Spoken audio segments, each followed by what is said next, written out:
Okay, welcome to another episode of the Popcast podcast, where we discuss pop culture revolving around comic books and toys and movies.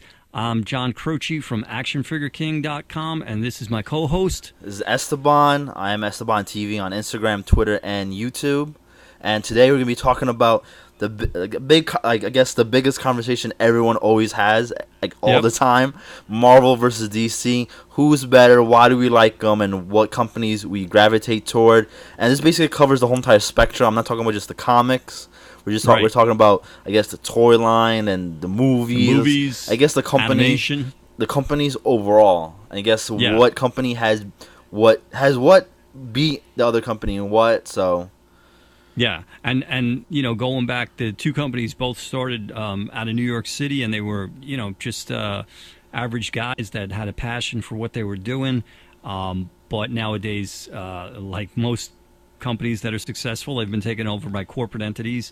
DC years ago was taken over by Warner Brothers, and Marvel was more recently absorbed into Disney. Of course, the Disney empire.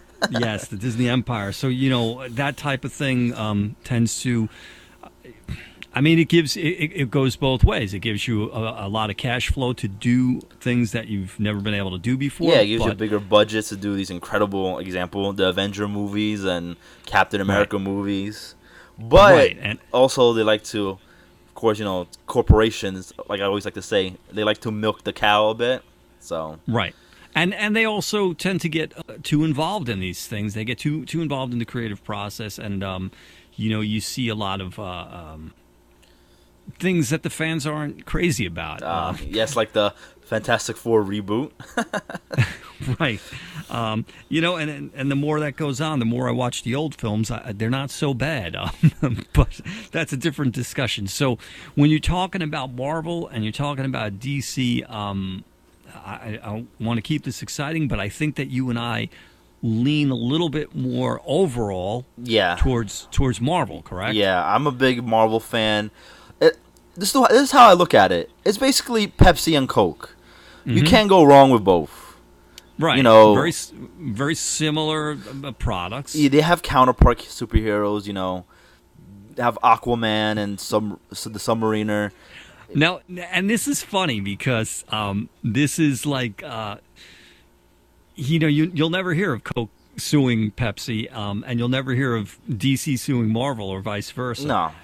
But yet there are all of those similarities. So just real quick, let's go through that. I mean, like Batman and Moon Knight. Right, and those are probably a little varied, as opposed to some of the other ones. Like Marvel's got Man-Thing and DC's got Swamp Thing. I mean, deliberate copying of, you know, I really like what they're doing with that. Let's make our own version of that. Who else is there? You know, Spider-Man in a lot of ways can be compared to Batman. You know, it's a bug.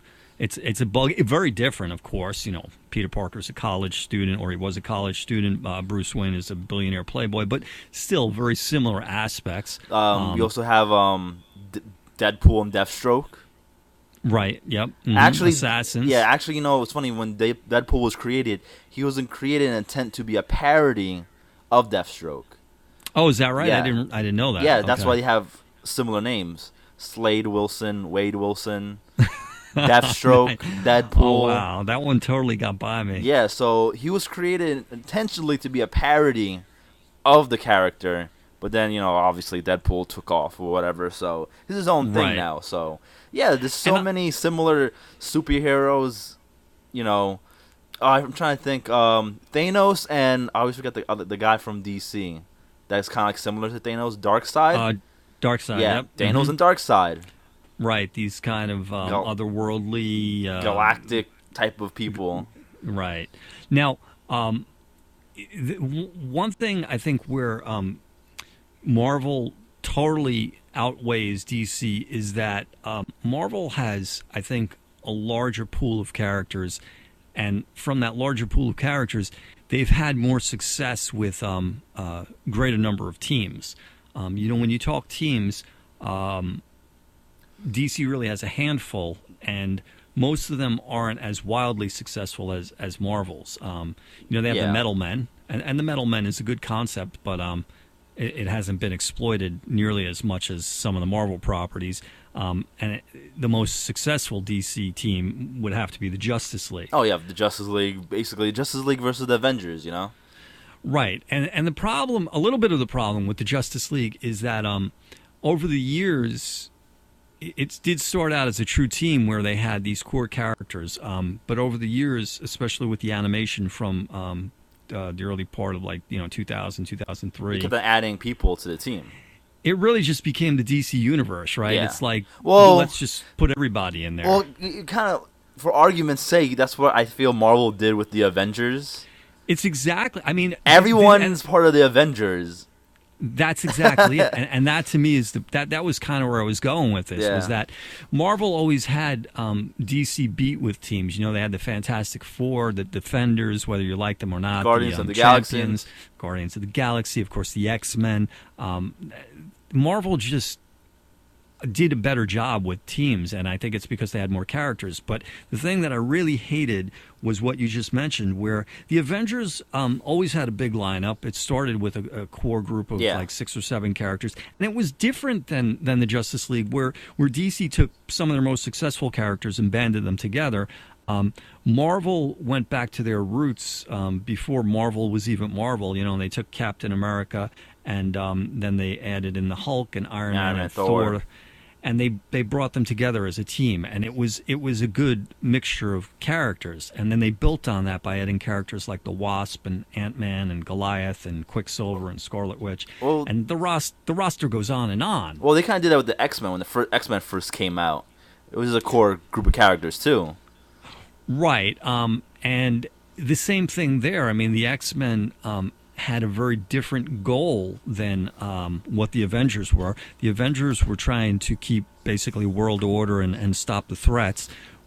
The X-Men were about prejudice and mutants and very different storyline, basically. Yeah, very different what their motivation was. And I think that's where Marvel went wrong, where they started mixing all these worlds up. I think Marvel wanted to emulate what DC was doing with the Justice League, which, as much as I liked the original Justice League, I did still like the expanded universe, especially in the animated world. I think DC's done a phenomenal job with a lot of their animation. That I do agree. The animated movies and series have Marvel be on that faction, hands down. I love all the recent Batman movies, Justice League movies. I've seen them. Way better than the Marvel animations they got going on. Yeah, I mean, Marvel just hasn't had quite the same success, but I don't like what Marvel did with the Avengers when they expanded it into adding Spider-Man, adding Wolverine. I mean, Wolverine's just so overexposed. And I don't know why they added Wolverine to the Avengers, to be honest. That was like a little head-scratcher there for me. It's just the same thing of trying to maximize sales. They want to squeeze every last drop out of every product they can. You can't have a character. He can't be in 10, 15 titles every month. It just, it doesn't make sense. That's when you've sold out and you're just trying to milk it. But so I wish that they would leave the Avengers for what they are, which is same here. Because I remember I read the Avengers vs. X-Men comic book series that came out I think 2-3 years ago. Yeah. And that's the first thing I was reading. I'm like, holy Batman, there's so many people in the Avengers. Yeah, it's crazy. It's like Black Panther, Wolverine, Thor, Captain America, Iron Man, Thing, Hulk. Like, it was just everybody. I'm like, really? This is basically the Marvel universe. It's the Marvel universe, exactly. Might as well be like Marvel Universe versus the X-Men. That's what it should have been named as. I think this is where Marvel's gone wrong. You know, they're not staying true to their roots. And again, I think this comes back to corporate entities getting involved and wanting to maximize sales. I understand from a creative standpoint it gets stale. You want to try new things. but to just mix everything up so much. Years ago, they were much more loyal to the fans in that when they made changes and when they tried to shake things up like this, they had a very deliberate plan. You know, back in the day, we had the West Coast Avengers, which kind of made sense. So you've got these guys on the East Coast and these guys on the West Coast because it's a big country and they can't be everywhere. So it really makes sense to do it that way. Yeah, make stuff like that, and you know they have like the Secret Avengers, and so it makes sense and like to have like little small teams, I guess, like you're trying to say. And those teams were still true to the original, the true Avengers. They weren't adding characters like Spider-Man and Wolverine. Yeah. And I think that comes back to the comparison I was making earlier about Spider-Man being Marvel's Batman. You know, Batman, of course, is a huge part of the Justice League, although not the original Justice League, but the later incarnations. So Marvel, I think, wanted to do the same thing. Hey, we need to get Spider-Man on the Avengers. But to me, it created some interesting storylines, but it destroyed the true essence of what Spider-Man is, which is, you know, this kid who works on his own and has this secret identity, and it just killed all of that. It killed all of it. Yeah, because I think they all knew who he was, right? Right, they had to. Yeah, I mean, they had to, and I will admit, I did like. It was interesting, but I would have preferred it as a what if story. But it was interesting when they did the whole thing with Norman Osborn and he became, to form the Dark Avengers and stuff. Yeah. A little bit of a copy from Lex Luthor and his business persona. Yeah, no, of course, you know, you gotta need I forget who the Justice League fought. The what was the name of the villain group again? I always forget. The Legion. The Legion of Doom. The Legion of Doom, right? Yeah, exactly. So that's what again, copying right from DC. Right. So, in the comics world overall, I think that Marvel has better potential because they just have a more diverse group of characters, a larger group of characters. I mean, there's literally thousands of characters in the Marvel universe, and DC is by no means. I mean, they're not coming up short there. I just don't think they have quite as many as Marvel does, and certainly not the diversity that Marvel has. Well, that's why I feel that's what DC's trying to do with the new 52 series. Right, shake it up a little. Yeah, that's why they make so many new characters, or they're pushing a lot of characters. I know they had like Villains Month where they did like a one-shot issue for like all the villains, and a lot of villains like a lot of people did not know about. So they try to like I guess make more exposure to the villains. There was like Villains Month, and there was like I guess Superheroes Month, and I feel that's what they're trying to do is try to get new characters out there on the front page, create a one shot, and see which one sells the best, and then down the line, like hey, you know, people really like Killer Croc. His one shot sold really well. Let's make a series about him, and I think that's what they were trying to do, trying to figure out which characters they can really try to push forward, like Harley Quinn. You never heard of really Harley Quinn getting her own comic book series. Well, and let's remember too, we talked about the animation a few minutes ago. Harley Quinn was spawned from the Batman animated series. And this is where I think, where the cream really rises to the top. So DC was smart enough to acknowledge this is a great character. People love this character. We need to introduce her into the the normal DC universe, and they did. Yeah, so now she has her own series going. I mean, like she had series before, but not like as hyped as this one that's going on right now. The Joker's daughter, she has her own series now. Batgirl, I mean, obvious Batgirl, Supergirl, Superboy, they have their own series now. So I really think they're really trying to push forward the secondary characters and try to compete with Marvel. Because even Grayson got his own comic book series, even though it's ending now. So I feel like a lot of secondary characters really getting a major push from Marvel. They're like Red Hood and the Outlaws and stuff. So, yeah. I mean, DC is trying a lot of stuff to grow their universe, but where they've always had Marvel beat is in the animation. As we were saying, I mean, they kind of look. Marvel had the X-Men was their first really big success. You had Spider-Man around the same time. Yeah. But the thing that people loved about the X-Men, as you watch it now, the style of animation is a little outdated, that kind of traditional hand-drawn animation. But what was amazing about that series was that it was so true to what was going on in the comic book. Oh, so the animation, right? The one from like Fox Kids?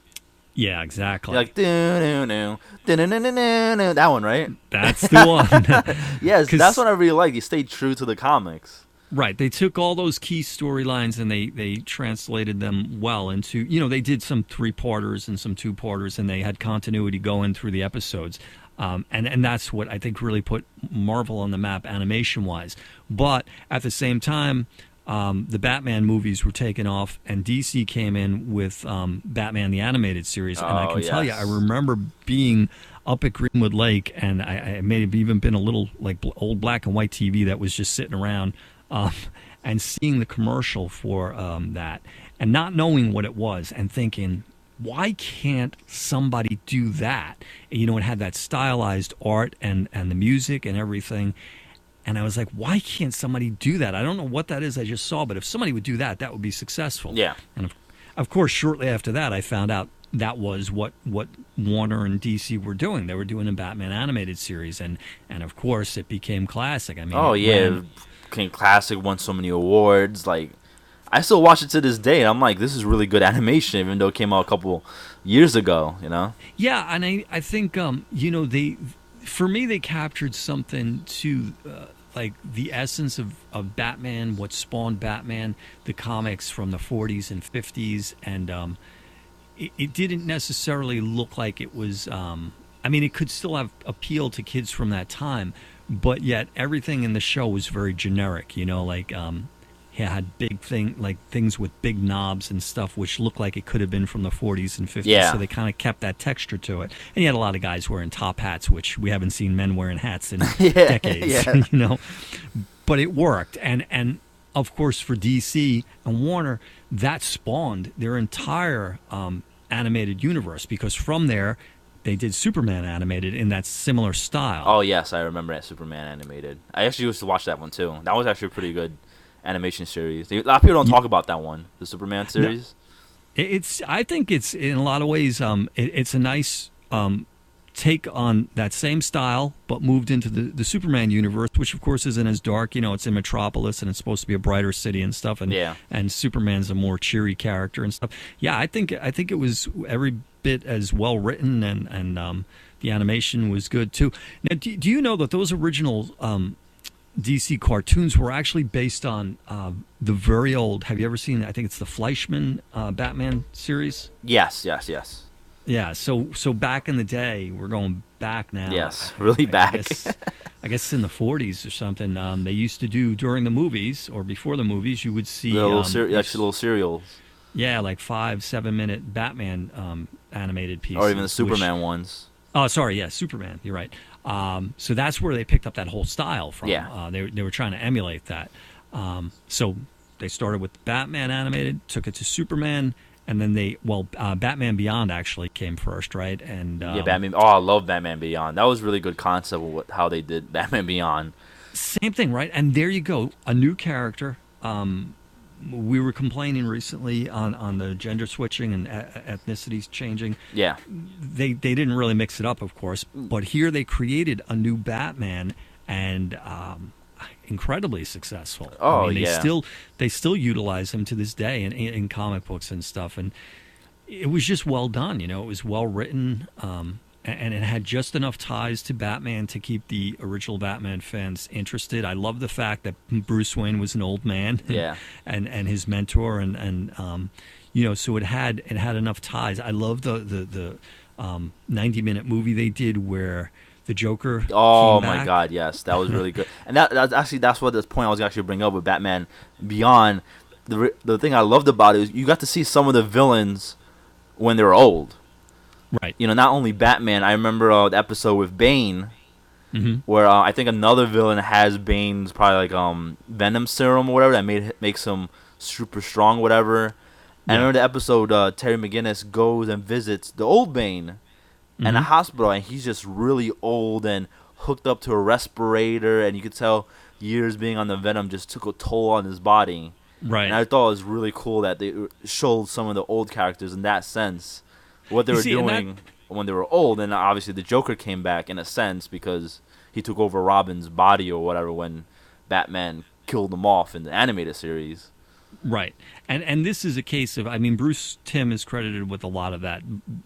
Good writing and keeping it tied to the source material enough so that, you know, people, true fans, don't feel like they're getting slighted. They're getting what they want, but yet expanding on it. Yeah. I love the whole thing about Batman Beyond, and I love the Justice League of the Future and all of that, where they had that kind of crossover. I think it was actually done on the Justice League, maybe, where the Justice League went forward in time and they meet Batman Beyond and they meet the Justice League of the Future. Yeah, I remember that.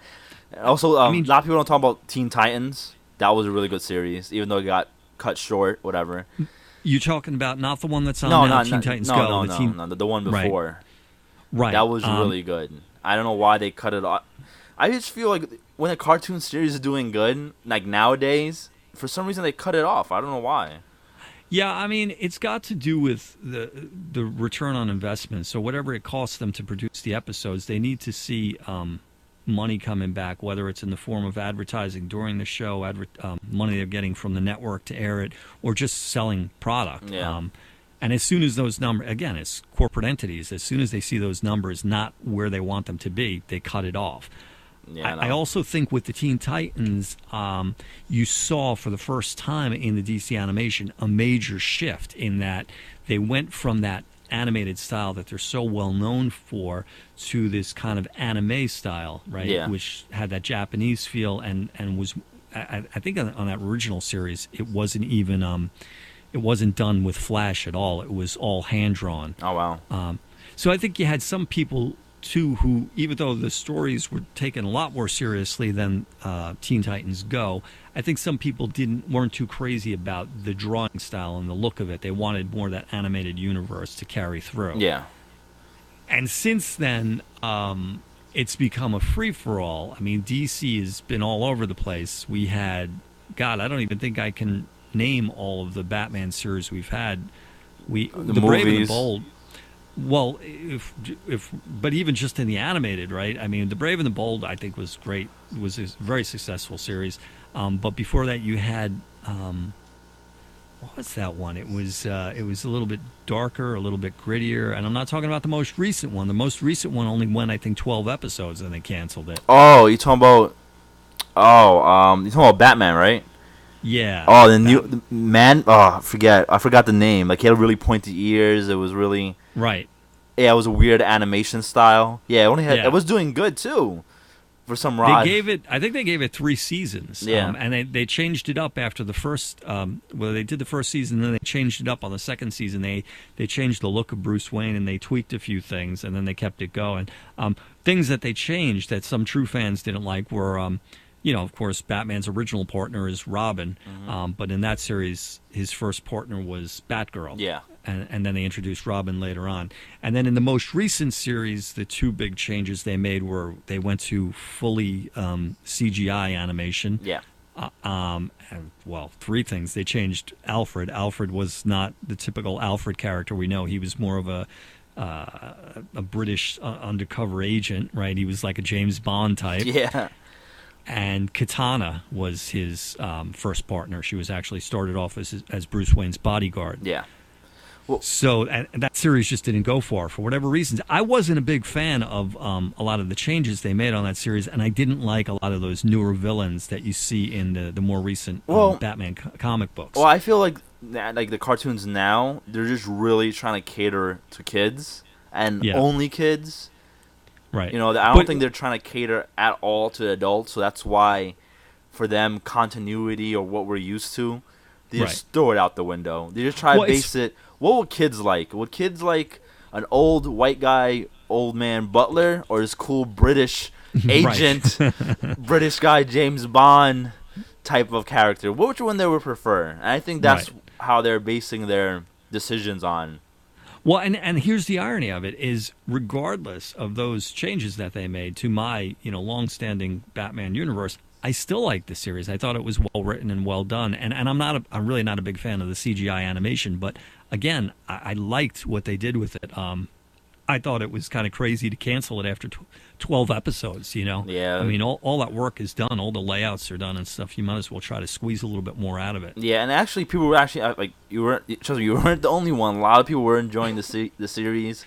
When it got canceled, I saw this whole entire uproar online. People were mad and angry, and it has and it's never clear anymore, like when a series gets canceled because of the way things air. You know, like you used to know it would be on the same time slot every week, and then it would go into repeats at a certain time of the year. But it's so cryptic now because now a show will come on, it'll be on one night of the week, and then they'll switch it to a different night the following week, and they'll play 2 episodes, and then they'll repeat them for 3 weeks, and then they'll play another episode, and they'll repeat all of them again, and then they'll play a new one. So it's like they really keep you on your toes just watching constantly, and that's why a lot of times when this stuff gets canceled, nobody even realizes that it was canceled. Yeah, because a lot of people, I think it also too comes down to is people don't have time anymore.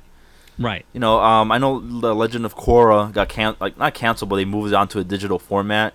Basically, meaning it's going to get canceled. They're just going to show, right? Basically, but a lot of people were upset too because a lot of people really liked that series. A really good series. I was watching it too, but the problem was it was on Friday late at night. Either the young kids that stayed home on Friday nights, obviously, are in bed by that time, or the people or adults that really enjoy the series, they're not gonna stay in on a Friday night just to watch it. Right. You know, they'd rather just go out and then come back online and catch it online illegally or whatever. You know. Yeah, and again, it's all about the return on investment. You know, with DVRs now, people are zipping through commercials, so they're not getting as much. People don't want to do as much of that advertising. Yeah, exactly. And if toys aren't selling, you know, people like me, even though I like the most recent Batman animated series, I wasn't going out and buying those figures. So in that sense, I know they're losing a lot of support because they depend on that stuff. Oh, talking about figures, I know they're releasing the Batman animated series in figure form. Right, from the old series. Yes. Isn't that funny to go back like 25, 30 years now to pull in these figures? Oh my! I am so excited for that. Now, when you say in figure form, you mean they're articulated? I read layouts of the figures. They are gonna have articulation to it. Yeah, because I'm looking at, like, I got a shelf here with the DC never have articulation. Right, like I have the most of the series. It's like a 2.5, 3-inch format where they're just articulated at the knees at and the elbows, shoulders, and the hips, and that's it. Yeah, those are more like glorified figurines. So now they're going back and they're going to capitalize on that successful animation and come out with figures. I mean, and there's tons of them they can do. Yeah. The only thing, though, obviously Marvel definitely has DC and beat in the toy industry. I feel Marvel comes out with better products for their action figures. Marvel Select, Marvel Legends, there's better quality, they have more articulation. And that's the only thing I'm really scared about getting the new animated figures of Batman, because I never bought DC. I probably said this 100 times. Yeah. I never bought. I have 2 DC figures, the Joker and Black Mask, and they were okay figures. And then I always read, like, online or on Instagram, people posting pictures, and these are collectors of their broken DC figures after like 2-3 days. And mind you, these are adults. I really doubt they're throwing against the wall and playing with them. Yeah, it's just the quality of what they're doing. Yeah, and they're already broken arms, broken legs, and so I'm really scared. Cause I'm definitely gonna want to buy the series because it's animated Batman. Like, why not? You know? Right. But I'm scared if I waste my money on it. It's really good figures and they break easily. I'm very gonna be upset about it. Right. So, I mean, the topic here is Marvel versus DC. Now, as far as toys go, I agree with you. Marvel has, up until now, has beaten DC. I mean, I don't know the specifics of Toy Biz, but Toy Biz was very close to Marvel. Yeah. Whether it was their own company or whether it was just someone that they were working with very closely, it really was their own line. Toy Biz was making 90% Marvel toys, and then they branched out into some of the wrestling figures and some other things. But Marvel was their bread and butter. It's where we saw all those X-Men animated we were talking about a little while ago. Yeah. That's where all of those figures came from. They were all tied into that series. basically, it was an incredible time to be a fan because... Oh, yeah. They still talk about it right now. The Toy Biz quality of the figures is still talked about to this day. Compared to new Marvel Legend figures are out.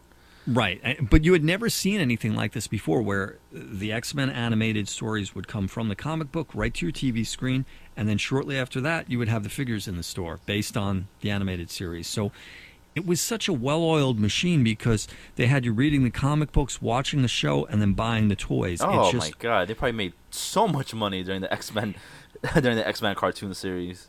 And the thing is that it was so much more affordable, even when you discount inflation and stuff. I mean, the figures were so much more. Oh yeah, they were practically like priced. $5-10. Right.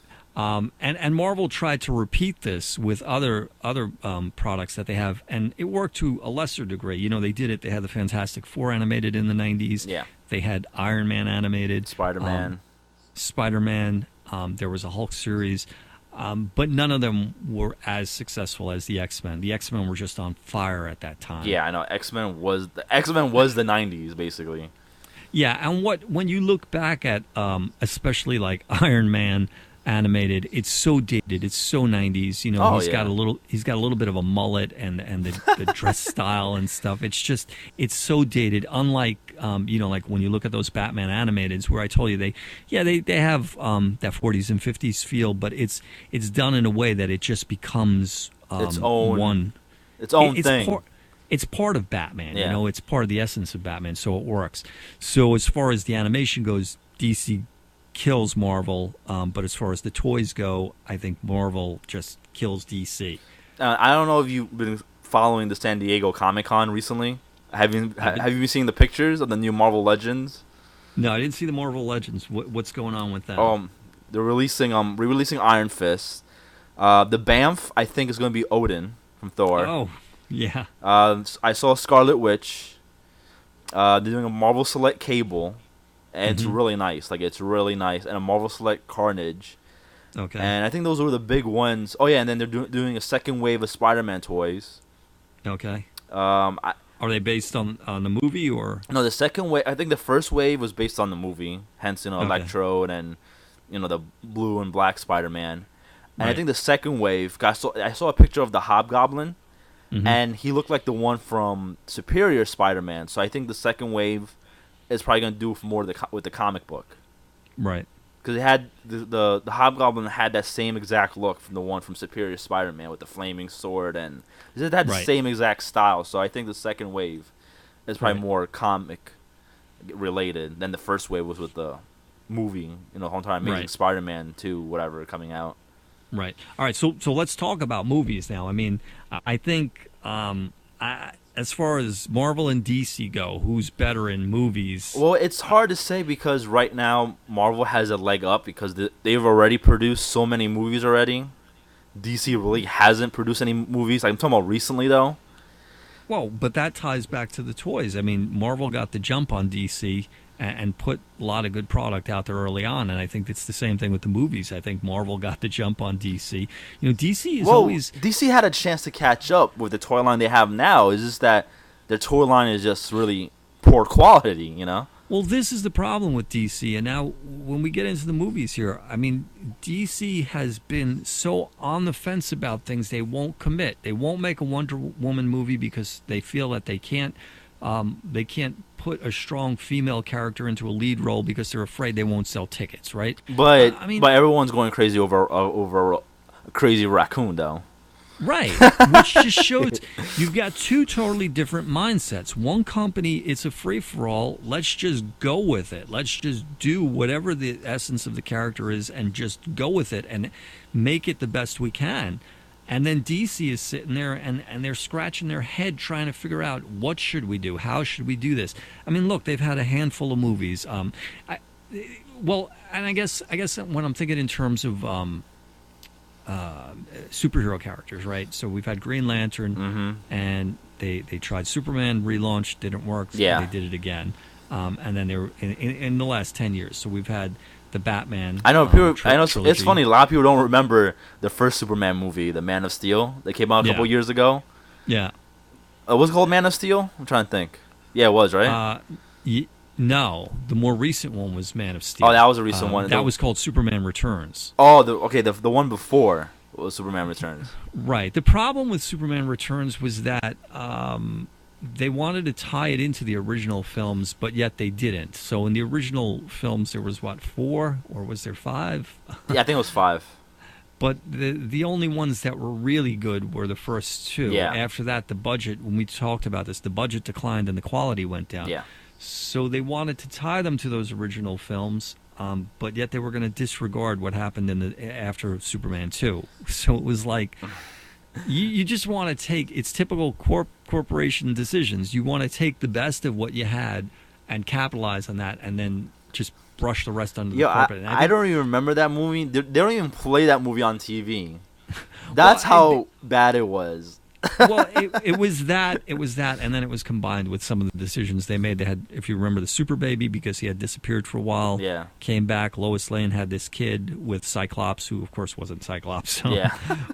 But there was this Super Baby, and it was like, wait a minute, you're trying to revive this franchise after decades, and this is the story you're going to come back with. It's like Super Baby. It's like The Incredibles. Right.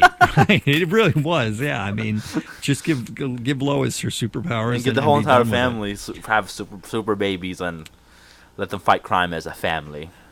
Yeah. So as far as superhero movies, that was what they had: Green Lantern, the Batman trilogy, and then those 2 Superman movies in the past decade. But they had success with other movies like V is for Vendetta, which aren't as superhero related. Yeah, a lot of people. It's funny. I talked to a lot of people that's seen V for Vendetta, and they have no idea that it's a comic book. It's from a comic book. And I think this is part of the decision-making process that you're seeing from DC, is that DC is more comfortable with it when you don't know it's a comic book. Yeah, when it's has a broader appeal, I guess, when it appeals to a larger audience. Whereas Marvel's success, when you look at the movies, I mean, come on, they've had 4 X-Men movies now, 2 Wolverine movies, actually 5 X-Men movies, right, because you count First Class. They had Daredevil, they had Elektra, Blade, 2 Iron Man movies, Blade, right, the Blade trilogy. 3 Iron Man movies. 3 Iron Man movies, 2 Fantastic Four movies, Avengers, 2 Captain America, 2 Thor. I mean, the list just goes on and on. Oh, and 2 Hulks. 2 Hulks, right? And some of those movies were only mildly successful, but Marvel kept forging forward. They didn't back down on it. They took the criticism and they just kept rolling with it. And just made another Hulk movie. Hopefully, they fixed the problems from the first one. Right. And hopefully, they got the Hulk right. With Mark Ruffalo. Right. And I feel like he plays an amazing Hulk. Yeah, I think he plays the best one out of all 3. I liked Ed Norton. Yeah, I do agree. I like Ed Norton too. I like Ruffalo as well. Yeah, but I feel like Ed Norton played it as too much of a sinister. Too much of a sinister badass. Yeah, and I don't feel that's what Mr. Banner is about. I think. Yeah, I think the character is all about trying to keep it in check, and I think he would have more of a laid-back personality like Ruffalo, almost kind of withdrawn, because you don't want that to get out, and I think he plays that angle really well. Yeah. So Marvel's clearly got DC beat in the movie world, but there is, for me at least, there's one other big area here that we haven't discussed, and I know you're not a huge fan of it, but television series. And TV shows. Yeah, I'm not a big TV junkie for some reason.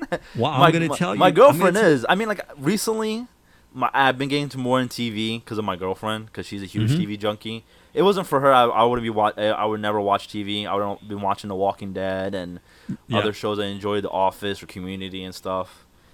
So. Do you have Netflix? Yes. All right. Well, I'm gonna seriously recommend to you. Green Arrow is coming up on its 3rd season now, and probably in about 5 or 6 weeks you're going to see the 2nd season appear on Netflix. Yeah, I advise you to watch that 2nd season. Yes, I know. I remember we had the discussion before with WB, and because I heard it's good, so I'm gonna give it a chance.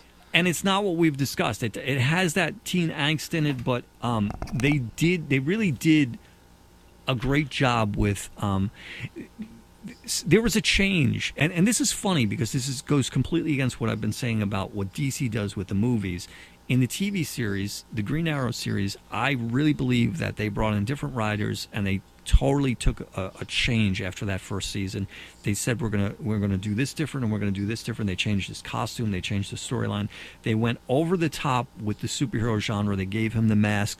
They put all these characters, Black Canaries, running around in the black spandex and the mask, and they're just introducing all these characters. You got not Deathstroke. You got Deathstroke running around, and you've got Deadshot running around as well. Oh, I think they introduced the Suicide Squad, correct? The Suicide Squad was on the show. You even heard Harley Quinn talking from a cell, although you didn't see her. Yeah, I'm actually, that's when really caught my peak when I heard Harley Quinn was going to be in it. So, yeah, I mean it's not even a cameo. You don't even really see her. But the point is that when I look at that, and I struggle to sit through Agents of S.H.I.E.L.D.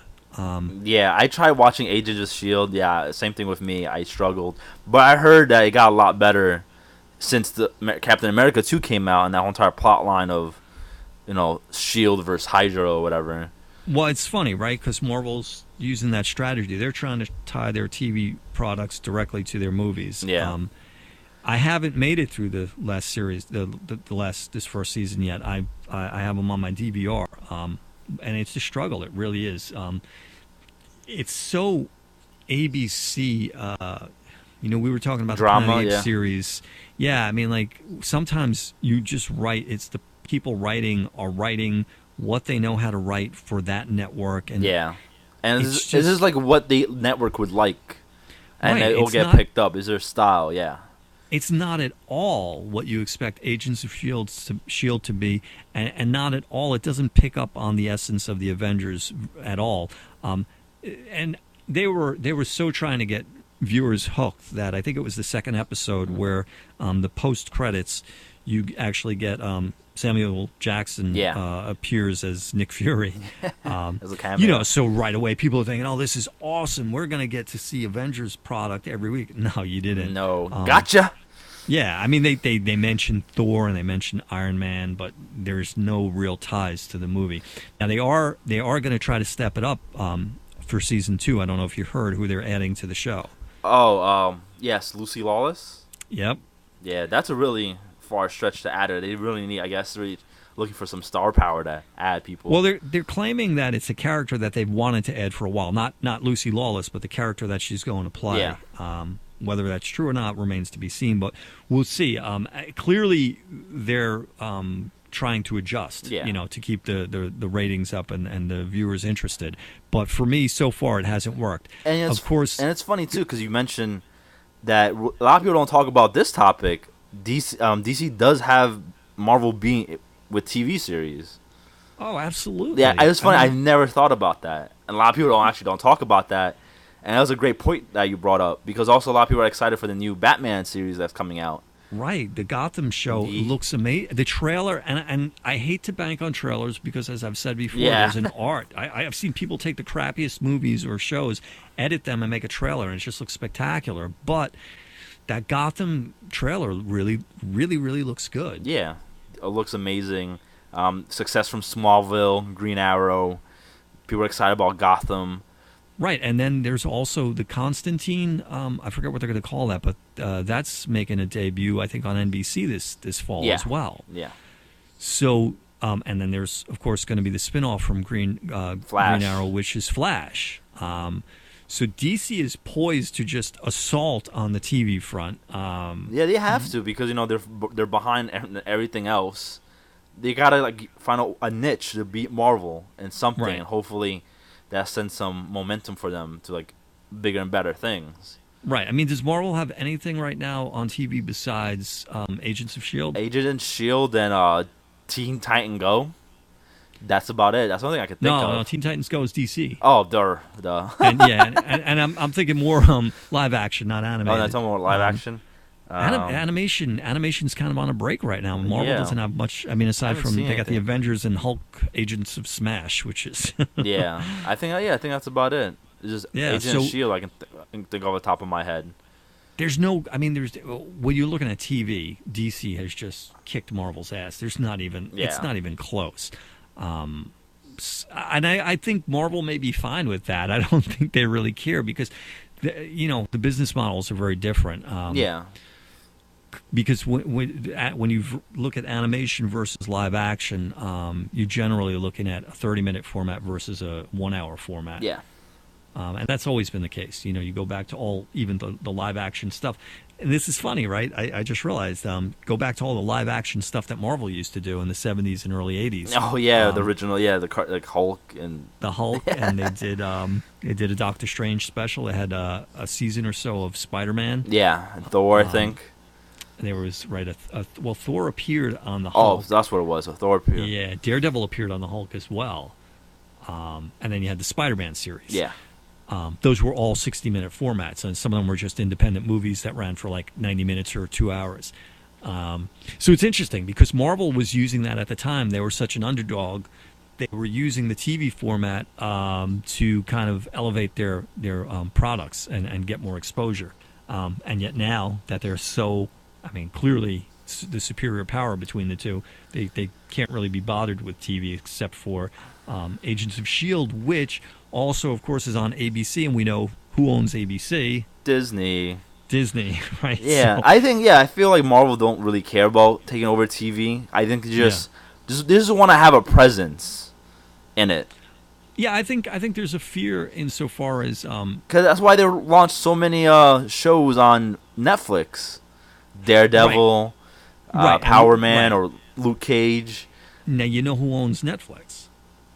Oh, Disney. No way. No, Disney. No way. Yes. No way. Yeah. That's how all that's ending up on there. How does Disney own Netflix? They do. I know. I was surprised. When did this happen? Well. I think it was theirs from inception. Whether I don't know. Maybe they bought it after it became successful, but no, they own it. And the proof of that. I should have seen the writing on the wall with that, because when I first got Netflix, very early on, when it just got started, they had all the old Marvel animation, which I thought was strange. It's like, wow, they've got like everything, all the old Marvel animations on Netflix, and now it makes sense why. Yeah. But yeah, so what Marvel's planning with Netflix is they're going to do, 4 separate series? Daredevil, Power Man, Luke Cage. Who else is it? Oh, I forget. Iron Fist? Iron Fist. And there's one more. It's a girl. Is it Spider-Woman? No, it's not Spider-Woman. Yeah, I think they're doing a girl, but I forgot who it was. And then, so they're supposed to do, I think, a season of each of them, and then they're going to merge. It's kind of like an Avengers process. They're merging? Where they're going to merge and become the Defenders, even though this isn't really a real version of the Defenders. Yeah, because I was going to say, I know Iron Fist and Power Man get together and make Heroes for Hire, Right. But I didn't... And Power Man, Luke Cage was part of the Defenders for a while. That actually I've been dying to see a TV series with Iron Fist and Power Man and Luke Cage together. I said recently when we were talking about all I guess the ethnicity stuff, that I would love to see Power Man and Iron Fist done in the 70s, just because. Oh my God, yes. Right, the 70s were so over the top with everything, and when you go back to the roots of the character, that's what spawned him. And just the big collar, the big yellow collar, and the tiara and stuff. But you know what it is? It has to be dark and gritty, I think. For today's generation. Yeah, so it won't. It's really wishful thinking, right? But I would love to see something like that. But obviously, they won't do it that way. Yeah, not for a long time. Not if they're planning these more serious films. Yeah, everything has to be serious. And what's crazy though? Talking about genres and specific, styles. I know this is really off topic, but this morning I was online and I saw the trailer for Mike Tyson. He's coming out with a cartoon show. Oh, is he? Yeah, it's for Adult Swim. And it's a very Scooby-Doo mystery style. You know how the style of Scooby-Doo and the Mystery Time Machine, whatever? Yeah. And that's how the style is. He has a team, and they go solve mysteries together. A few years ago, I would never have believed I'd be saying this, but I love Mike Tyson. Yeah, and it's funny. I was reading the article, and I'm like, oh, this has to be so bad. I watched the trailer. I am so hooked. I want to watch it so bad. With so much reality TV out there, we're so used to seeing these train wrecks, and you just hate them for everything they've become. But I saw Mike Tyson interviewed about a year and a half ago, and the guy just cleaned his act up. I had seen him when he fought, what's his name, and he bit his ear off. Oh, yeah, Evander Holyfield. He was kind of at a low point where you just couldn't stand him. He was such a fool. Yeah. And he really has shown that he is the exception to the rule, because most people who, when they're like that, you see it in all this reality TV with Kardashians and stuff. No, I think with him though, I think he's starting to learn to embrace it, that he's goofy and weird. Well, right, like that part like of it, Hangover movie and stuff like that. You know, he really he learned. I mean, he met with a lot of people, and he really learned from the mistakes he made, and he became a better person. And he's so sincere and so genuine now. Yeah. And I think part of the reason, maybe you know this, why we're talking about Tyson too, is that the '90s version of Luke Cage was very much based on Mike Tyson. I mean, if you look at those comic books, as much as I didn't enjoy them, they his physical look and stuff just looks like Tyson. Oh yeah, of course.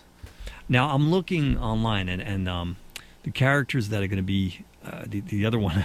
I can't believe we forgot this one, is Daredevil. Yeah, actually. Oh yeah, I think we mentioned Daredevil. Okay, so Daredevil, Iron Fist, Luke Cage, and it is Jessica Jones who's Spider-Woman. Oh, so it was Spider-Woman. I don't know if they're going to present her as just Jessica Jones, or if she's actually going to have superpowers. I think it might present her as Jessica Jones, I think. Yeah.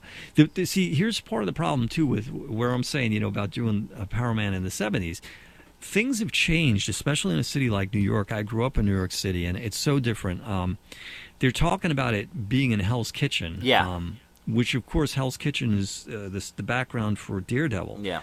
The problem is, if you've been to Manhattan lately, Hell's Kitchen, like so much of New York City, is not what it used to be. Yeah, I know. It's not what Hell's Kitchen was in the 60s and 70s. So you really lose a big element.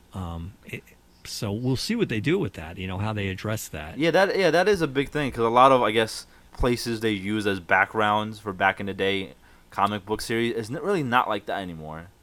Yeah, I mean, New York, probably more so than most other cities, has gone such transformations that the landscape is completely different. Oh yeah, I think it has to do with anywhere, because I live in New Jersey, and the town over was just like that, like in the early 90s and 80s. It was really a dump town, and this is suburbs, mind you. This is not even like the New York City. Right. And now there's like condominiums are selling for like $3,000-$4,000. Right. And mind you, this is a suburban town, Mm-hmm. So. All right, so we've been talking about Marvel versus DC and who's better, and I think there's one big thing that we haven't touched on, and it'd be kind of silly if we didn't before we end this, but the comics. Comic books. And I'm going to throw this one out at you, because to me, we're talking about now, what's going on now. Mm-hmm. They both suck. I mean, you talking about now? Yeah, I mean, come on. Well, there's some good stories there, but I do agree with you to an extent. You got to sift through so much crap to find the good stuff. That's the problem. Yeah, like honestly, I do agree with you to an extent, because I'm starting to get annoyed with Marvel. Mm-hmm. They just keep throwing stuff out there. They'll see whatever catches on, and then the series end, if it's not doing well, it just cuts off, and after like 20 issues and like whatever, and just throw it to the side and start a new series again or relaunch it. So I kind of do agree with you at a certain point, but there's a lot of good content, like a little good content coming out right now. And see, I think this may be a difference in what we've grown up on. I grew up when Marvel was coming of age, and DC too. There was always this continuity, and there was this dedication to sticking with something. And you knew if you collected a book, in almost all cases, it was going to be around for a while. Yeah. And it's very different. It's a very different ball game now. Yeah. Sometimes they start it deliberately as a miniseries, and sometimes, we were talking about this recently, sometimes a book is coming out and all of a sudden they're like, okay, last issue, and it's like, wait a minute, what happened to those 8 story elements that we were exploring? Now we're not even going to finish them up. Yeah. So that's kind of what I hate about both universes are guilty of it. Yeah, because Marvel did the whole entire Marvel Now series, just rebooted everything, and obviously DC's doing the whole entire New 52 own separate universe, so they can start fresh and start their own new series and stories and have nothing to do with the old continuity stuff. Yeah, and a big thing for me too. I know you've said that you and your generation are definitely more in tune with these gritty comic books and stuff. That I would definitely agree. A lot of people like that dark, humor and grittiness. I think that's what sells right now, like the Walking Dead type of books. Right. The part of that I really don't like, and this kind of brings a lot of these elements together, is the comic books spawned the movies, right? Yeah. They were the characters start in print and then they adapt them for movies. And I understand you have to make changes to make that work. But my problem is where it becomes twice removed, because then the movie does well, the movie is successful, and then the comic books say, okay, well, let's emulate what we did in the movies. Now let's put the X-Men all in black, and let's copy the style of the uniforms, and let's copy the look of it. And now my comic book is twice removed from what I wanted. Well, this is one thing I tell people, and maybe hopefully I don't think the comic book industry understands that yet. Mm-hmm. That there's different fans. There's different fans that read the comic books, and there's different majority of the fans that watch movies. Yeah. Obviously there's a smaller niche demographic for that people that buy comic books and read them. Right? I mean, you're going to get those people to go watch the movies, of course. Right. But on those crowd alone, you're not going to make money off the movie. I mean, I hear a lot of fans, hardcore fans like you and me, who they hate the movies. They'll complain about everything. I'm more forgiving with the movies because I understand that you need to tweak it to appeal to a wide audience to make money. It's money at the end of the day. Yeah, and there's certain things that work in one medium that don't work in the other. So I'm willing to forgive that. But by the same token, where I'm saying I don't really like the comics that emulate the movies, I think they're doing that is because they want the people that watch the movies, like the regular population, the general population, right, to start reading the comic books. Right, you're probably right. That's what they want, so I think that's what they're trying to do. For me, but it even carries into the toys. I won't collect the toys. I've said this before. I don't want a movie figure that looks like Hugh Jackman. Yeah. I want a movie figure that looks like my traditional Wolverine or my traditional Superman. But that's the thing. I think they're trying to carry over the success of the movie into the other formats. Hopefully, the fans from the movie would migrate to collecting the toys because it looks like Hugh Jackman, or they see Hugh Jackman in the comic book, But I don't think that will ever work, though. Yeah, I have to say, as a creative person, as a marketing person, I believe that true success comes from staying true to what your original vision or your original fan base. So not distorting it too much. If you get the success with the movies, then be happy with that. Businesses never look at it that way, but keep the toys and. I don't think that if you get somebody in to see a movie, if you actually get them in to see a comic book movie and they're not a comic book fan, I don't think you're going to get them to start collecting comics and to start buying toys. That's the argument I want to make. I think that's what they're trying to do. They're trying to get the general audience to become a comic book collector, to become a toy collector. But I don't think that will ever, ever, ever happen because I think it takes a special type of person to be a collector. Yeah, I mean, if you're going to pull your average 25 to 40-year-old into the movie theater to watch a comic book movie and they've never read a comic before, they're not going to buy a comic. It's not going to happen. I mean, that's something you grow up with, and it's close to you. It's I stay true to what you do. So as far as these topics here, I think that Marvel's got DC beat in movies, in toys. Right. Yeah. DC's got Marvel beat in television, animation, and television. And as comic books, do you have a stronger lean one way or the other with either of them right now? To be honest, I read right now. All I'm reading right now is Marvel titles right now. Mm-hmm. But I've been hearing a lot of good things about the DC comics, so I've been actually ordering. I haven't been collecting the comics yet. I'm just gonna order the little books. The trade paperbacks. The trade paperbacks first. I already ordered a couple books for the Batman series. I heard that's amazing. Of course, it's. You're talking about the New 52 Yes, yes. The New 52 Batman. I heard it's amazing, of course. And I ordered Supergirl trade backs. I heard Supergirl is really good. And, I'm just going to start digging into DC a little bit because I've been really hearing good things about it. Yeah. So I think maybe right now, maybe I haven't looked at the numbers, so someone correct me if I'm wrong, but I feel they're equal right now because there's people that argue that DC is better, the comic book wise, and there's people that I see both sides online, right? Arguing about it. It's not usually 10 people saying Marvel and only one person says DC. Right. Usually 10 and 10, you know. I think what's interesting is, in case you can't tell, we do this unscripted. We really just dive into it. And when we started this conversation, I really thought it was going to be a landslide, that our overall opinion here was going to be Marvel kicked DC's ass. But it seems more like a 50-50 with the comics kind of up in the air. Yeah, definitely, because like I said, I feel like if it wasn't for the New 52, then I would say Marvel is a lot, yes, hands down. Before the New 52 started, I would say Marvel, hands down, beats them in the comic book industry. Yeah. But ever since the relaunch of the New 52, and I feel that's what DC was lacking, because I feel DC is not really about the grittiness. Right. It's more, I guess, like more chirpy stuff, like Superman, Aquaman, you know? Well, that's the vibe I get from DC, that they're more chirpy. What's like what Superman come and save the day, and that's it. Like, hey, you know. But part of what causes that is just it's the basics of DC, in that Superman is from Metropolis and Batman is from Gotham City. These aren't real places, right? Yeah. The Marvel Universe takes place primarily in New York City. We've seen the Hulk in Nevada. I mean, they take place in the real world. And I think that automatically puts some grittiness into it. Whereas, you know, DC, Flash too, right? Flash is at Central City, and Green Arrow's in his own city. It's a weird thing, you know. It was a very DC obviously got started before Marvel, but it was a very different decision to say we're going to put these characters in this fantasy world, and Marvel said we're going to put them in the real world. Yeah. So I guess with the relaunch of New 52, I think they added more darkness and grittiness to all these titles. Right. So I think they caught up to Marvel with the comic book content. Yeah.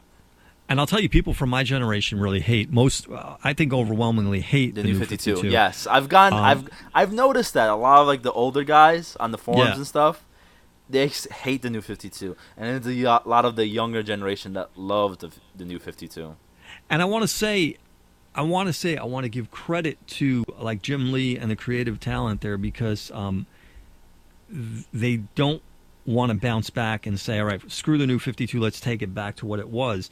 But by the same token, I wonder if they're just being a little like obstinate about it. Like, no, I did this. This was my decision, and I'm standing by it, no matter how badly it sucks. No matter how many people hate it, I'm going to stand by it. So I don't know. Either I respect them or I hate them for what they're doing. But, you know, we'll see a little bit more down the road.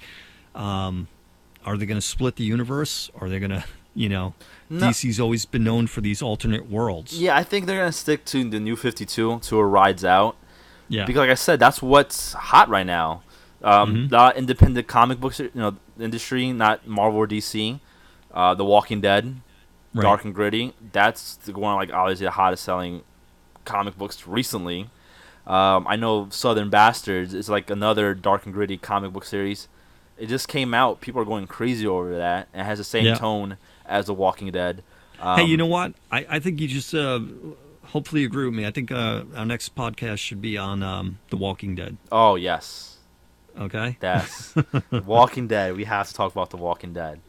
All right, so we're going to wrap this one up. We were talking about Marvel versus DC, and I thought it was going to be overwhelmingly Marvel, but it seems to be more of a split.